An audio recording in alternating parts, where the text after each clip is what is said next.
warahmatullahi wabarakatuh. Gimana kabar ini? Alhamdulillah. Selamat ya, Iya, sehat. alhamdulillah. Tadi baru banyak jamaah tuh, makanya saya masih duduk di sini. Iya. Baru datang Bunda Maaf. Iya, gimana kabarnya ini semuanya ibu-ibu? Soleh. Alhamdulillah. Alhamdulillah kami baik-baik aja Bunda. Begini Iya. tadi. Ya. Iya. Nah, kemudian juga ini ya apa namanya? Iya ya, kemarin jamaah pada datang, ini berdua aja. Ya. Ketinggalan, gimana ceritanya ini ketinggalan? Seperti itulah Bunda. Mohon maaf kami waktu Bunda tuh kami telat, makanya kami datang nih berdua sama Bu Haji. Ini dari mana? Kami habis ngaji Bunda tadi biasa kalau jam 8 sampai jam 10 tuh kami ngaji. Akhirnya kami sepakat sama Bu Haji kesini. Oh iya, jadi ketinggalan sama jamaah ya? Iya, Iya, benar. Ini ceritanya, iya sih memang waktu pulang haji memang jamaah banyak ya. Banyak, cuma kalau yang namanya pulang haji, jamaah banyak, silaturahmi, ya udah warawiri aja begitu kan. Dan juga memang lelah. Kenapa lelahnya? Kan beda waktu ya. Beda waktu, di sana malam, di sini siang. Sini siang, di sana malam, sehingga kita waktu tidur kita kalau kata orang keren mah masih jet lag dikit gitu kan. Dari jet lag itu ya udah jamaah datang sekalian aja barengan supaya ngobrolnya satu. Nah, tiba-tiba ini ketinggalan. Bagaimana ceritanya ini ketinggalan? Bunda pengen bareng-bareng. Mohon maaf lah kami berdua belakangan karena memang ada niat tertentu mumpung Bunda ada waktunya. Iya. Ya gimana? Ada hal yang bisa mungkin dibantu, bisa disampaikan, bisa ditanyakan, atau kita bisa diskusi bersama-sama dalam hal apa? Ya tentunya namanya rumah tangga ataupun jamaah atau lingkungan kita pastinya ada aja ya kehidupan bermasyarakat. Iya benar. Saya sih sebenarnya yang mau saya tanyakan tentang dosa saya sebenarnya mumpung ada Bunda ini. Banyak amat dosa. Kita panitia dosa ini ya. Saya benar yang Bunda itu satu selama hidup saya itu apa yang harus saya lakukan. Dulu saya sebelum meninggal almarhum itu Bunda begini. Almarhum suami saya itu meninggal 2020. Oh, 2020. Berarti COVID, waktu saat COVID tuh? Persis Bunda. Itu kena COVID bukan? Enggak COVID tapi karena beliau itu belum di lockdown, udah sakit. Pas meninggal baru terjadi lockdown, baru masuk COVID. Oh jadi, tapi bukan karena COVID? Bukan. Sakit apa Ibu? Ya mendadak juga sih, cuman mungkin kalau itu udah masuk COVID itu COVID kali ya. Tapi sampai kalau dari dokter sih jantung. Iya. Karena kan COVID itu kan gini. Dulu katanya orang yang punya asma itu agak cepat meninggalnya, agak cepat diserang napasnya. Karena saya juga mengalami. Nah boleh dikata gini, saya dulu waktu masih kecil SD mau ke SMP itu kan saya punya penyakit asma.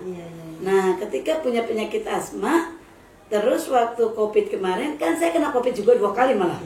Nah kena COVID itu waktu awalan saya nggak paham kalau itu COVID, cuma menggigil dan kemudian rasa tulang, dan yang saya tahu kalau itu COVID nggak ada rasa. Oh ternyata itu COVID ya gitu kan. Terus yang keduanya udah di akhir-akhir tuh itu agak parah, agak parahnya. Kenapa agak parah? Ketika kata orang bilang yang kena punya asma itu cepat sekali kena serangan, kan saya merasa saya punya asma itu masih SD, masuk SMP. Setelah SMP mungkin karena kita panas-panasan, hujan-hujanan, hilang tuh yang namanya asma tuh hilangnya tuh dengan kayak begitu dia hilang. Pas kena, ternyata yang diserang saya itu adalah pernapasan waktu kena itu.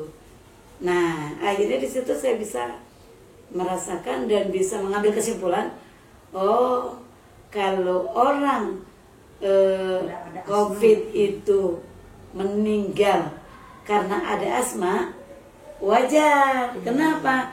Saya dulu merasakan asma itu napas bunyi,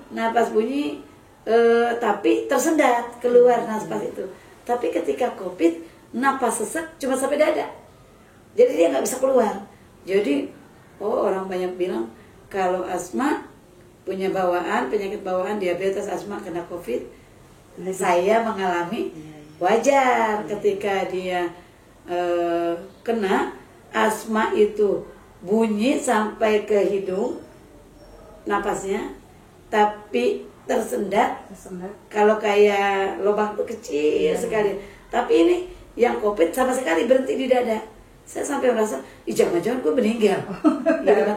Padahal asmanya itu sejak SMP udah kelar. Tapi ini kok luar biasa. Ini pengalaman.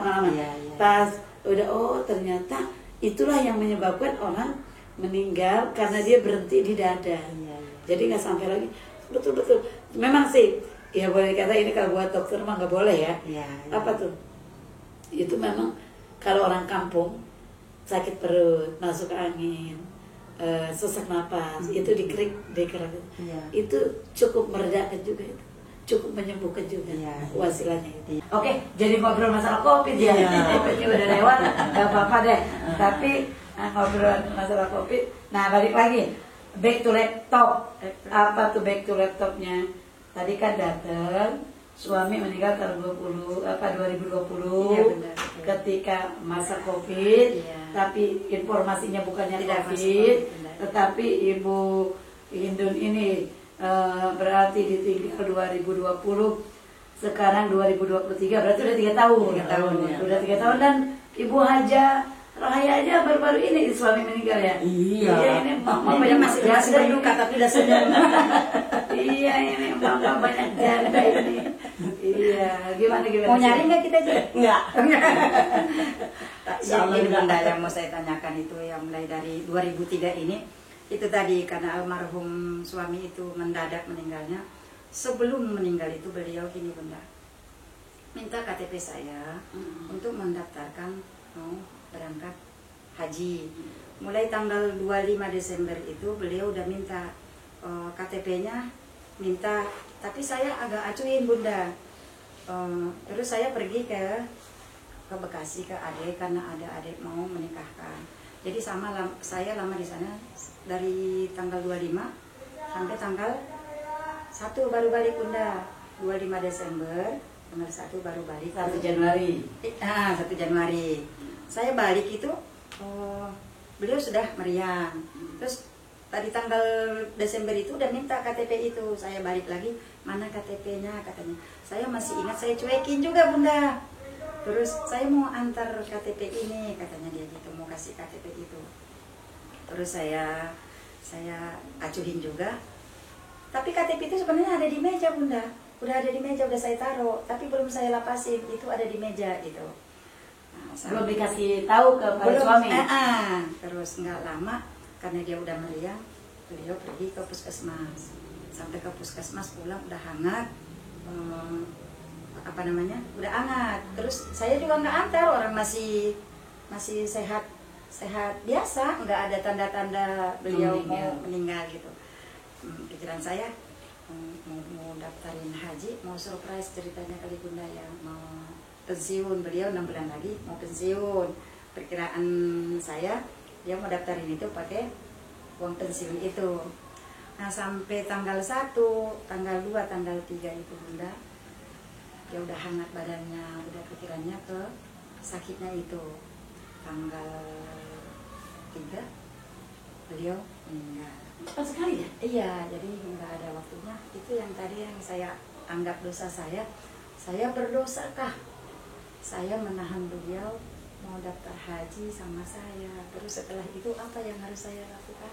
Nah, iya memang gini ya, ini jadi kalau jadi panitia dosa begini ya. Iya. Nah, begini Bu. Pertama yang pada saat itu Ibu menahan, kemudian Ibu berangkat ke Bekasi. Ibu pokoknya normal ya gitu kan, normal. Itu Ibu dalam keadaan marah tidak sama suami? Tidak. Biasa-biasanya. Biasa. Ya biasa kita ngabaikan suami kadang-kadang gitu ya. Terus yang ke sana itu juga memang izin beliau Bunda, karena yang mau nikah itu adik dari beliau, ponakan dari beliau. Jadi saya harus ikut ke sana, terjun, capek lah ngurusin namanya pernikahan ya gitu. Dengan utusan beliau juga ke sana gitu. Iya, oke Bu. Bukan karena kabur. Betul, bukan karena kabur. Kalau kabur itu tambah dosa lagi. Tambah dosa lagi. Iya. urusan suami rumah tangga itu, saya selalu mengatakan bahwa urusan rumah tangga itu ibarat kita jual beli. Kenapa jual beli? Antara diminkum, yaitu suka sama suka, ridho sama ridho, ikhlas sama ikhlas. Kenapa demikian? Nggak sedikit loh, artinya berapa banyak perempuan-perempuan yang sekarang, ya zaman now lah, begitu banyak kan suami nggak kerja. Apalagi dengan pinjol-pinjol sekarang, banyak rumah tangga yang hancur-hancuran gara-gara urusan pinjol. Banyak suami nggak kerja, terus yang kerja siang malam boleh dikata ya siang aja lah, malam enggak.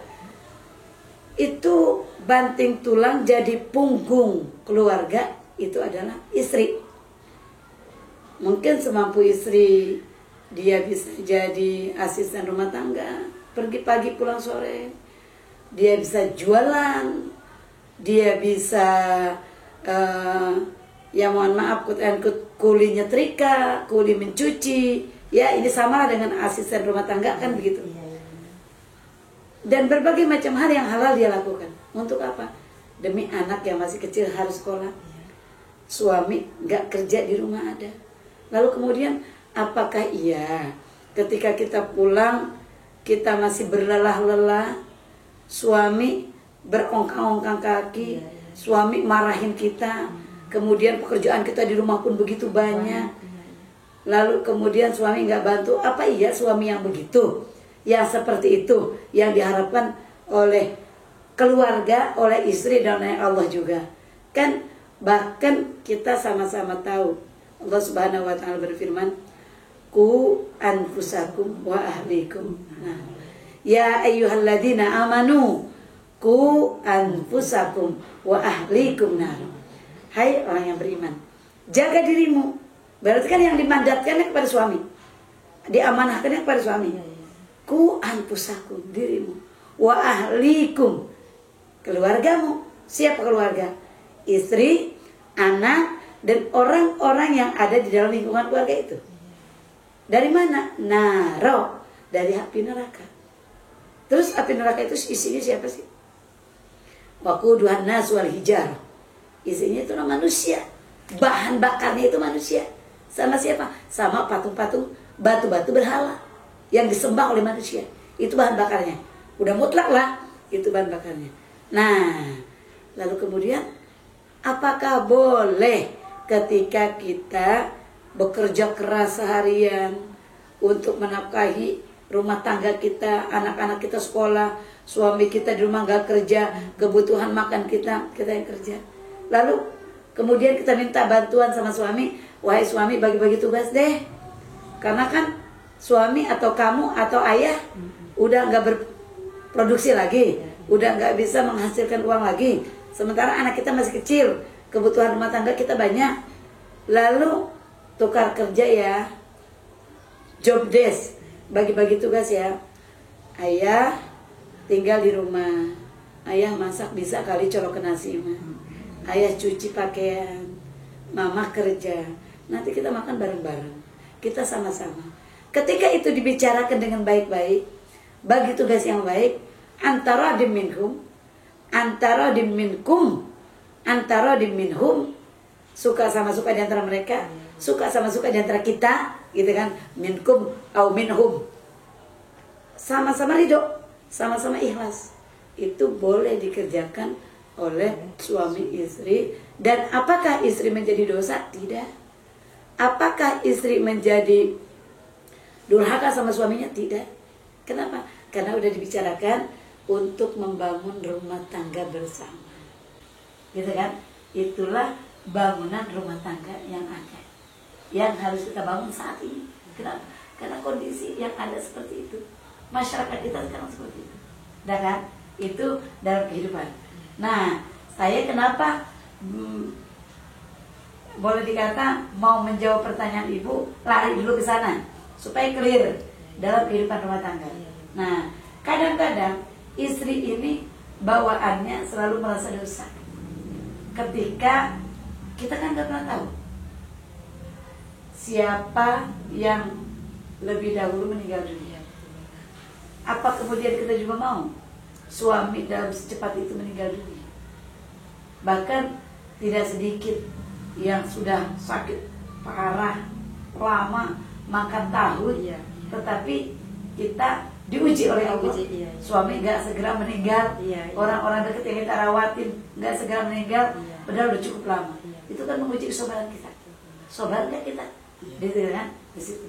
Nah, sekarang ibu tadi, waduh, saya dosakah ini?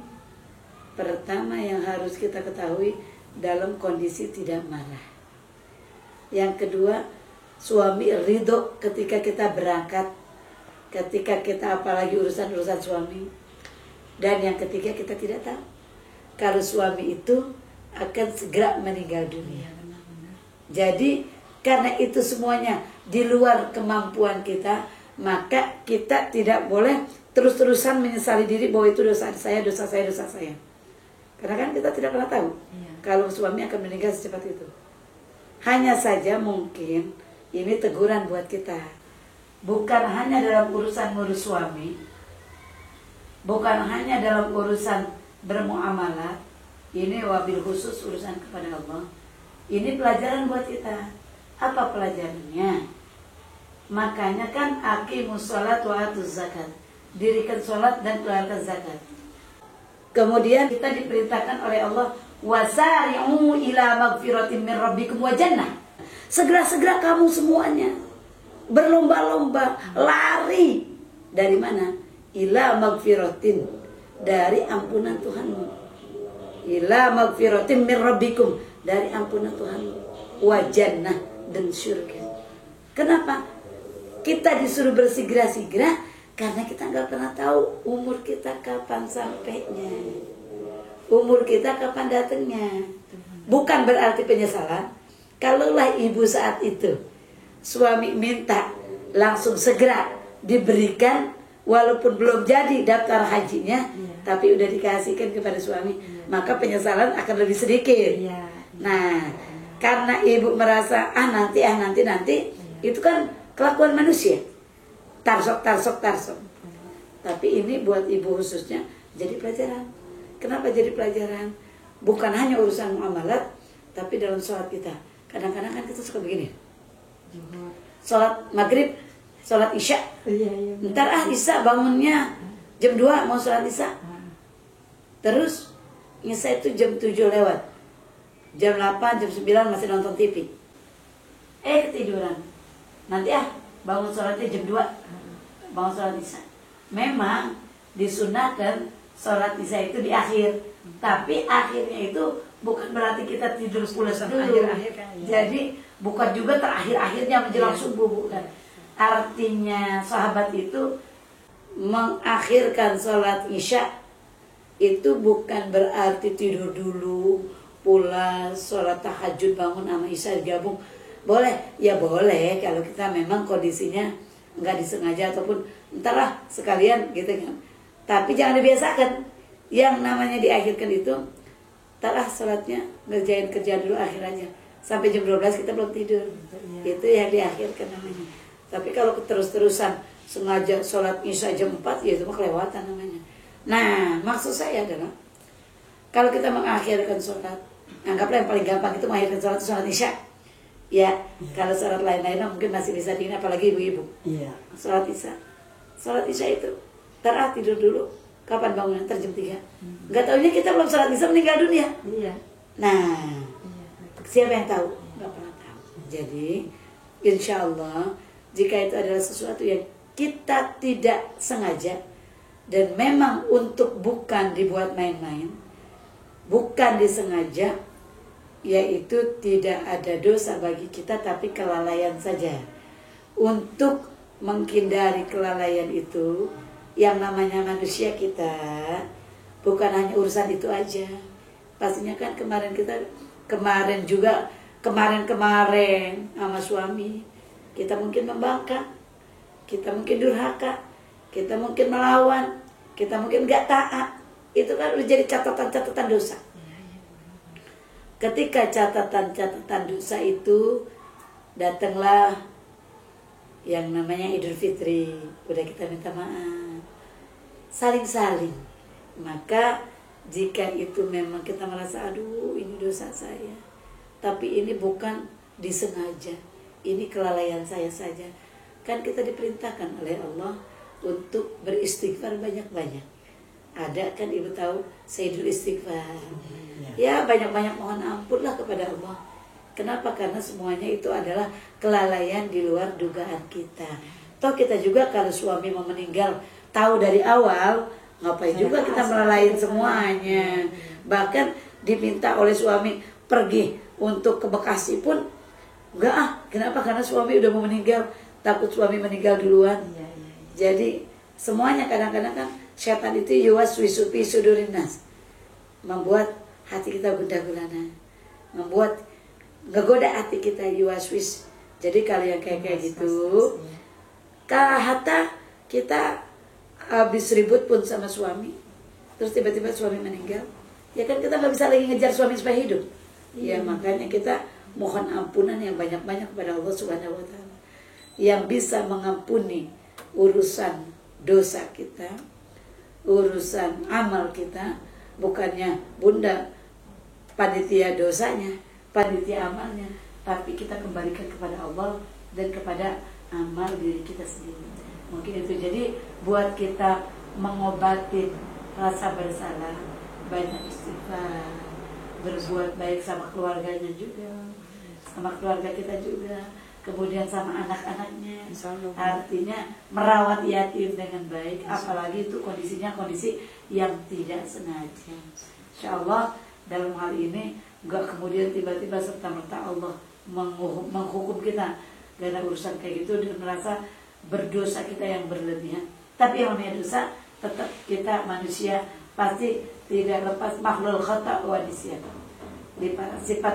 Sifat lupa dan salah nggak terlepas, sifat dosa yang selalu berbuat dosa pasti ada. Maka kuncinya, obatnya banyak-banyak beristighfar, banyak-banyak bertobat kepada Allah Subhanahu Wa Taala, diiringi dengan perbuatan-perbuatan yang baik. Mungkin kurang lebih begitu ya. Iya, itu buat Bu Ustazah Hindun. Mungkin Bu Haja enggak masih ada. Oh, masih ada. Masih banyak. Ntar ya Bu Haji. Iya. Satu lagi doang. Iya. Maksud saya setelah itu kan berarti beliau sebenarnya didaftar juga, nggak mungkin tahun itu berangkatnya Bunda. Udah daftar belum? Belum daftar jadi Bunda, karena yang saya tahan itu tadi kan merasa kesalahan saya tersendiri. Nah sekarang saya mau nanya, kan itu mau didaftar, baru mau daftar. Berarti kan suami pada saat itu, ini suaminya udah meninggal ya? Ya. Pada saat itu kan berarti kan suami punya uang untuk beli porsi kan? Iya. 25 juta ya? Masih 25 juta. Berarti kalau porsi 25 juta berarti kan berdua 50 juta. Nah, karena suami meninggal, berarti kan peninggalan uangnya itu ada di kemana? Nah itu Bunda, uangnya almarhum ini kan mau pensiun itulah yang mau dia olah buat mau berangkat itu. Haji. Saya nggak nanya-nanya uang dia dari mana, dan saya nggak. Suami di mana? Di pegawai negeri di apa tuh instansi apa namanya, pemadam. PDAM. Iya. Bukan PDAM, pemadam kebakaran. Iya. Damkar. Iya, yang di Lebak Bulus itu Bunda. Nah maksud saya uang itu gimana ya ceritanya ya, ini anak juga ada satu kan anak yatim ya, anak dia bilang begini, nanti anak setelah saya pensiun gimana ini, itu sering ngobrol gitu Bunda, tapi kayak amanah buat saya sekarang gitu. Emang dia mau kuliah, iya saya kuliahin, nanti saya cashin uangnya, mana bisa di cashin, nanti kalau dia nggak nurusin mana bisa diambil, kan suka gitu bercanda guyon sebenarnya Bunda. Tapi itu saya bawa sekarang jadi amanah saya buat saya terusin cita-cita ini. Nah yang saya ituin tadi, dia cita-citanya mau haji, apakah saya wajib membadalkan? Oh iya, kalau ibu berangkat haji, ya dia wajib dibadalkan. Gitu. Jadi dia wajib dibadalkan karena kan niat udah ada, uangnya udah ada, buat berangkatnya udah ada. Cuman kan yang namanya usia, saya tadi ngaji kan kita sampaikan kan, ngaji selalu saya sampaikan. Rezeki, usia kita, jodoh kita adalah hak otoritas Allah. Kita cuma pelaksana tugas aja, kita nggak bisa ngapa-ngapain. Nah, dia niat udah ada, Dan yang ada. udah mau berangkat, rezekinya udah ada, cadangan uang untuk berangkat haji udah ada. Nggak ada bunda, saya nggak tahu, uangnya cuma sisa pensiun doang. Sisa pensiun berapa? Pensiun dia itu ninggalin ya nggak nyampe 100 bunda. Ninggalinnya semua, mulai pensiun kan cuma 50 ya bunda. Ditambah lagi apa tuh namanya kematian ya, nggak nyampe 100. Buat anaknya kuliah aja itu. Sekarang kan gini, ibu kan berniat untuk berangkat haji. Yang berniat beliau, saya cuma diajak. Nah sekarang setelah beliau meninggal, Saya wajib nggak membadalin. nah kalau ibunya nggak berangkat, jadi Haji. begini, terkait dengan wajib membadali itu, Iya, iya, iya. ini kan kembali kepada kemampuan kita. Iya, iya, iya. Kalaupun ibu nggak berangkat, suami mau dibadalkan, ya tinggal dititip aja pembadalannya itu Iya, iya. kepada orang yang akan berangkat, Iya, iya. kepada ustadz, kepada kiai, Ustadz, kepada iya, biasa iya, yang gitu ya. membadalkan. Iya, iya. Jadi nanti kan pastinya badal itu ada biayanya. Iya. Jadi dibadalkan, ya karena kan itu jika rezekinya ada, Iya. tidak memberatkan, kan. Walillahi 'alan nasi hajjul baiti man istata'a ilaihi sabila. Jadi kan ibadah haji itu bagi yang mampu, itu merasa udah mampu tetapi kemudian meninggal dunia. Karena Allah lebih tahu kan. Lebih tahunya kenapa masih ada anak-anak yang harus dibiayain. Nah, kemudian dana itu dipakai pembiayaan buat anak. Nah, pembiayaan buat anak, kemudian ibu tidak memberangkatkan diri Iya. untuk ibadah haji. Kenapa? Karena ibu berpikir ya seorang itu perempuan lebih iya. dengan seorang perempuan penghasilan segini, kalau ibu kerja hanya bisa buat menghidupin anak-anak yatim, maka saya nggak berpikir deh untuk ibadah haji. Kenapa? Karena dana pensiun yang ada untuk suami saja, untuk dana pensiun yang ada untuk membiayai anak saja, yang itu merupakan amanah dari suami untuk merawat anak yatim. Jadi saya nggak berangkat ibadah haji aja deh. Nah, tapi saya kepengen karena suami udah niat kuat dan bahkan ngajakin saya mau badalkan. Jika ibu mampu dibadalkan, jika itu dananya ada dibadalkan. Dana membadalkan haji itu enggak sebesar kita berangkat sendiri, gitu. Jadi membadalkan haji tidak sebesar kita berangkat sendiri, tidak sebesar kita pergi haji sendiri.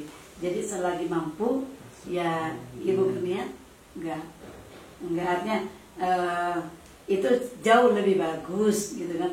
Tapi apakah itu menjadi tuntutan kewajiban ibu mutlak? Enggak. Jadi kalau misalnya ibu lebih utama, dananya ada, buat yatim juga ada, ya dibadalkan. Kayaknya. Ketika buat yatim, buat sekolah, saya ngurus yatim. Ya kan tadi saya bilang manis tato itu Ya, pernah udah niat tahun kemarin itu bunda jual mobilnya itu, dia ninggalin mobil dengan harga murah juga, bukan mobil yang mahal, tapi saya sisain 5 juta. Dihitung-hitung sekitar segitulah buat bagian dia buat apa tuh namanya badal. Tapi kepake lagi bunda buat bayar kuliah anak gitu. Makanya saya bilang iya gitu. Apa selesai dulu anaknya. Ya sekarang begini, badal haji itu kan bisa kapan saja. Kalau misalkan sekarang anak lagi anak yatim pula, lagi sekolah, lagi menuntut ilmu, utamakan dulu anak. Nanti kan anak udah berhasil bisa ngobrol sama anak. Iya. Bahkan bukan hanya ngebadalkan suami, bisa jadi anak yang bawa ibu. Anak yang bawa ibu ibadah haji, ketika anak yang bawa ibu ibadah haji, karena hasil jerih payah ibu untuk membantu artinya untuk membiayai anak itu, hasil usaha ibu yang luar biasa, hasil ibu sekuat tenaga untuk membiayai anak sampai akhirnya sukses, maka anak ini berterima kasih pada orang tuanya. Anak ini prihatin, anak ini mampu mendapatkan rezeki yang lebih banyak, bisa membawa ibu ibadah haji. Maka di situ ibu nggak perlu lagi memberikan kepada orang lain yang ibunya tidak berangkat. Meskipun di sana ibu sama ustadz pembimbing, tapi ibu sendiri pun menjalankan yang sama. Itu insya Allah lah, yang namanya rezeki kita kan nggak pernah tahu. Rezeki kita nggak pernah tahu. Kemudian yang saya bilang usia kita nggak pernah tahu. Nah sementara perjalanan anak kan, anak ini masa pertumbuhan. Ketika dia di stop sekolahnya, besok lusa udah lewat 2 tahun 3 tahun, males maaf, sekolah. Iya, Kenapa malas sekolah? Karena karena udah kelewat tahunnya. Betul Bunda. Karena sudah enggak ini lagi, karena sudah enggak itu lagi. Saya pun lagi dia masih tinggi gitu Bunda, bukan keinginan saya sendiri gitu, karena dia mau. Kami lebih khawatir kalau ditahan dia nanti tidak ada keinginan gitu, karena dia mau. Saya sama abangnya itu punya cita-cita meneruskan apa yang dia inginkan. Gitu Bunda, yang pasti udah nggak dosa tadi saya ya, bukan dulu yang dinamakan pada tadi. Setiap kita tetap banyak istighfar. Astagfirullahaladzim. Setiap kita tetap banyak bertaubat. Terima kasih, Setiap Bunda, ya kita Allah. banyak tetap mohon ampun pada Allah. Karena walaupun bukan di situ saja, kayaknya kok dosa kita banyak ya. Apa aja yang kita lakukan di luar kehilafan kita, semuanya itu kalau kita itu apalagi sengaja dosa kita ini kan kita selalu minta kepada Allah dari hapuskan dosa kami, mohon ampunan dari Allah dari segala dosa, baik yang sengaja maupun yang tidak sengaja, yang khilaf ataupun kita ingat, kan begitu. Jadi apapun itu hal menghukum itu adalah hak otoritas Allah. Allah mengampunikah? Allah memaafkankah? Allah memberi rahmatkah? Itu adalah urusan Allah, bukan urusan kita. Kita, kalau saya selalu sampaikan, kita adalah sebagai pelaksana tugas. Kita diamanahi, kita diamanati untuk, kata Allah Subhanahu wa taala, "Wa ma khalaqtul jinna wal insa illa liya'budun." Aku menciptakan jin tidak lain untuk menyembah aku.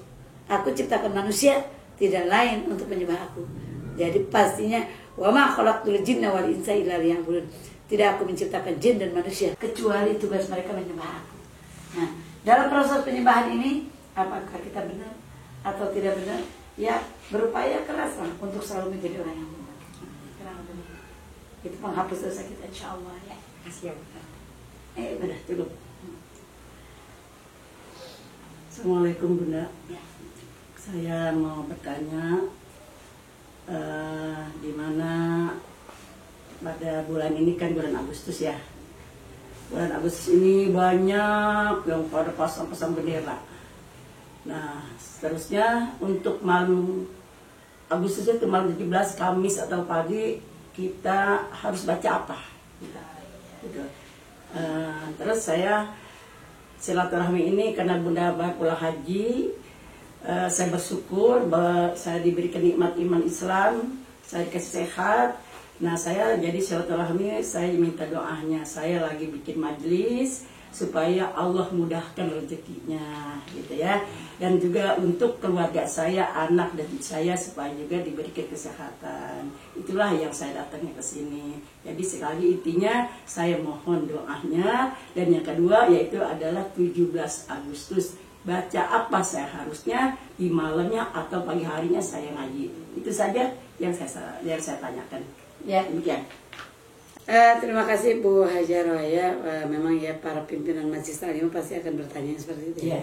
Jadi gini, kita kadang-kadang perempuan dari ngaji ke ngaji, dari Majelis Taklim ke Majelis Taklim. Itu rutinitas kita. Bu, yang namanya kemerdekaan ini adalah suatu hal yang luar biasa buat kita. Kita betul-betul harus la in syakartum la azidannakum wa la in kafartum inna adzabi lasyadid, kata Allah. Kenapa demikian? Bahwa 17 Agustus ini adalah hari kemerdekaan kita, yang betul-betul harus kita syukuri. Kenapa kita syukuri? Coba, kalau saat ini kita berandai-andai, kita belum bebas, kita belum ada clear dari urusan penjajahan, belum selamat, penjajah belum pada pergi, nggak bisa kita duduk silaturahmi seperti ini. Artinya walaupun saya hajinya pulangnya bulan Juli, awal Juli, malah setiap hari, setiap minggu masih tetap banyak tamu. Nah, ini udah lewat panjang banget. Dan di Agustus ini kebetulan menjelang Agustus, makanya itu kan. Nah, apa Jadi malu gitu ya. jadi malu. Malah jam-jamnya aja, korbannya aja udah nggak ada. Nggak ada dimakan kemarin. Jadi gini, Agustus ini adalah satu kemerdekaan yang luar biasa, harus kita syukuri. Yeah.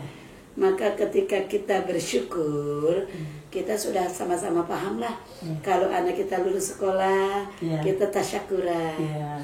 Kalau anak kita sampai jodohnya, kita tasyakuran. Kalau kita mau haji, ada walimatus safar, zakat tasyakuran. Semua kita sering sekali mendengar, mau apa? Mau tasyakur. Mau apa? Anak saya baru lulus, dari mana kuliah? Saya tasyakuran. Terus saya sakit, suami saya lama sekali, kalau sembuh saya mau najar. Walaupun itu sebutkan najar, kita masih sebut bilang tasyakuran. Kenapa tasyakuran?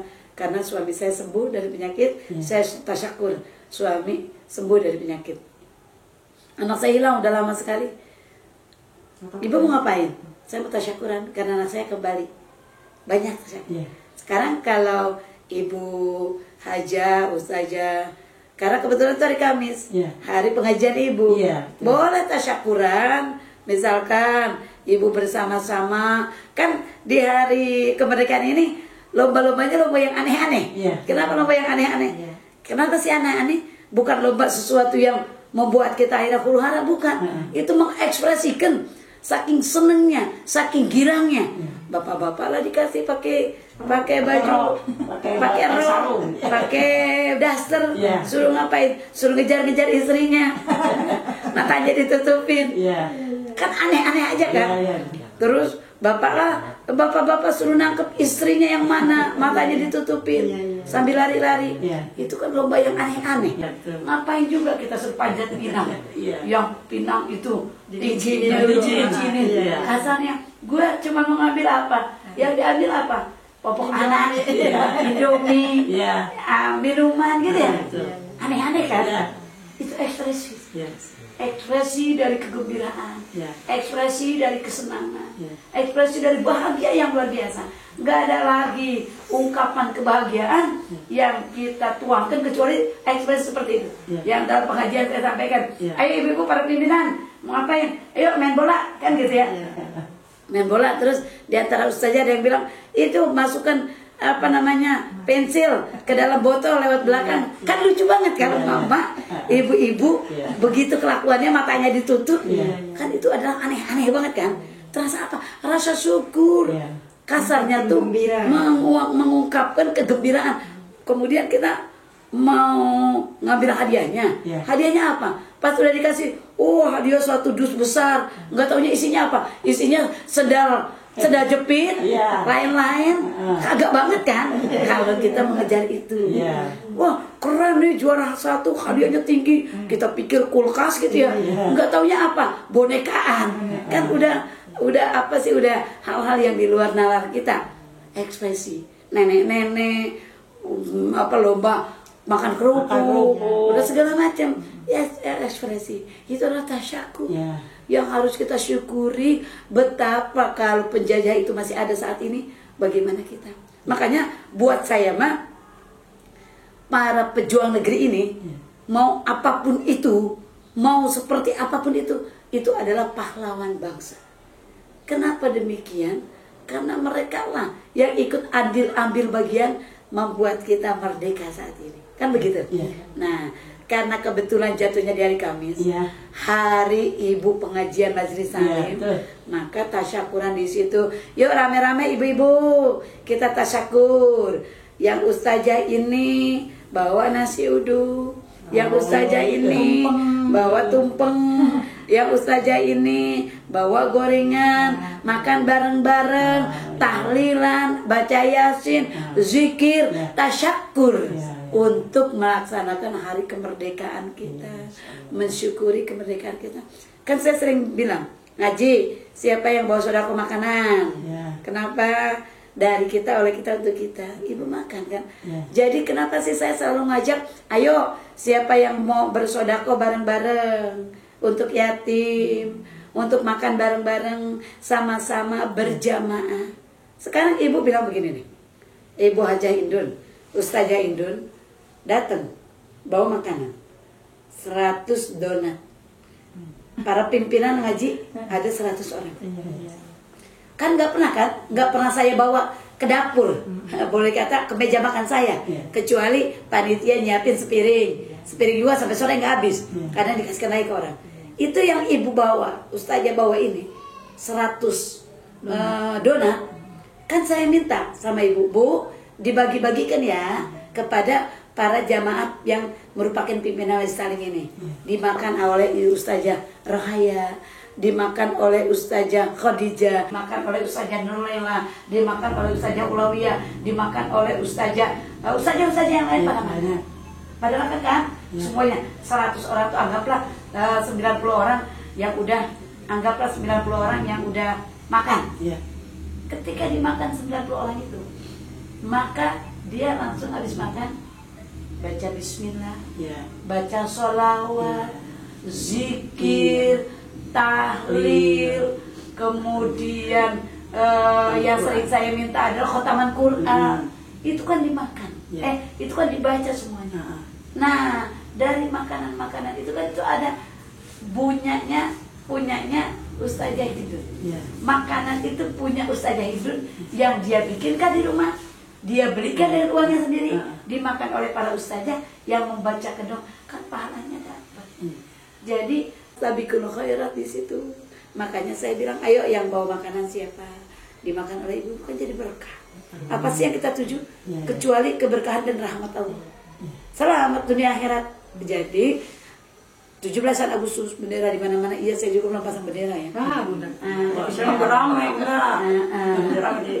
Nanti Asep tuh saya bikin pasang bendera tasyakur. Nanti dari tasyakur itu ya zikirnya, ya tasbihnya, ya tahlilnya, khotaman Qur'annya, yasinnya. Itu kan kita ekspresi kita dengan ibadah kepada Allah Subhanahu wa taala. Jadi gitu ya Bu ya. Nah, adapun majelis taklim insyaallah nggak ada tuh, jarang kayaknya majelis taklim masjid sambil berjalan walaupun panjang waktunya itu tetap aja kelar. Kelar butuh waktu, butuh ini. Kenapa? Karena kan kalau bangun-bangun majelis taklim kayak gitu kan kita berharap majelis taklim, masjid, sekolah, pondok berharap dari sumbangan orang, berharap dari sedekah orang. Yang itu masuk kategori sodaqatun jariyah. Itu masuk kategori sodaqah jariyah.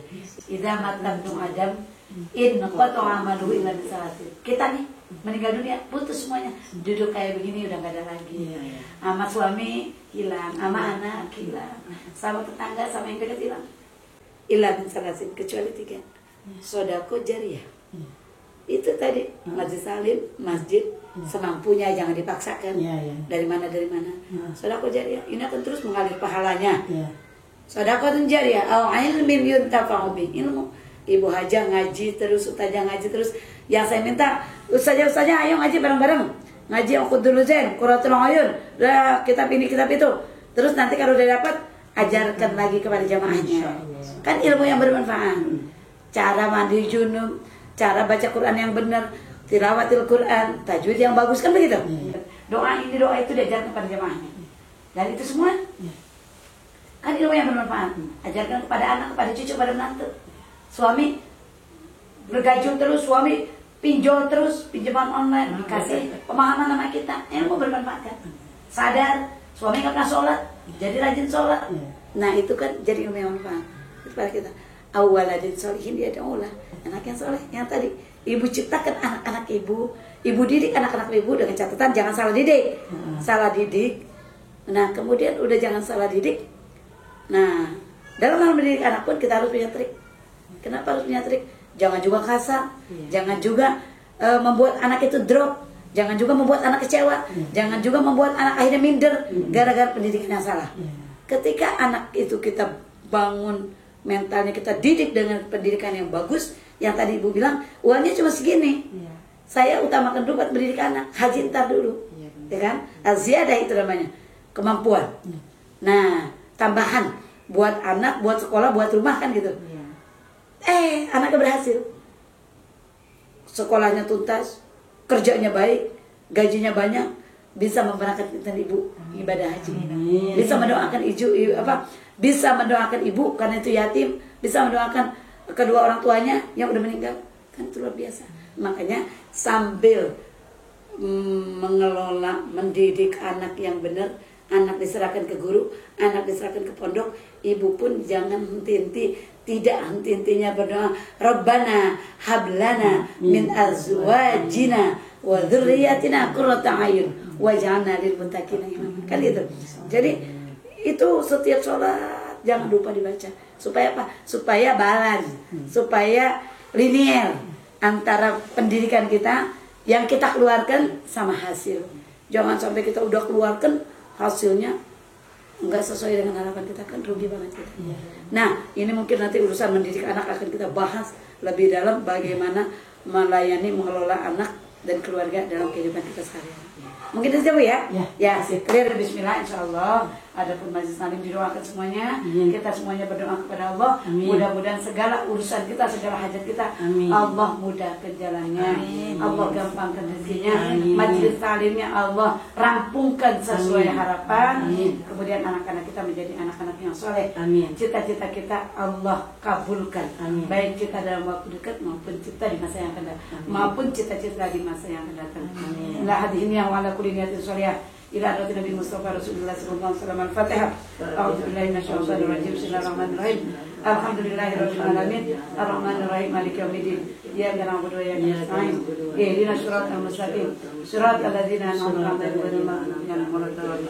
Amin amin ya rabbal alamin. Ibu mohon dibukakan pintu maaf yang surah-surahnya. Kayaknya diskusinya kita cukup ya sampai sini ya. Ibu sudah bertanya, sudah bertanya, karena pastinya tamunya akan banyak lagi. Iya. Dan juga memang ada agenda meeting hari ini. Kurang lebih mohon dibukakan pintu maaf yang surah-surahnya Bu ya. Saya mohon maaf. Assalamualaikum warahmatullahi wabarakatuh. Waalaikumsalam warahmatullahi wabarakatuh.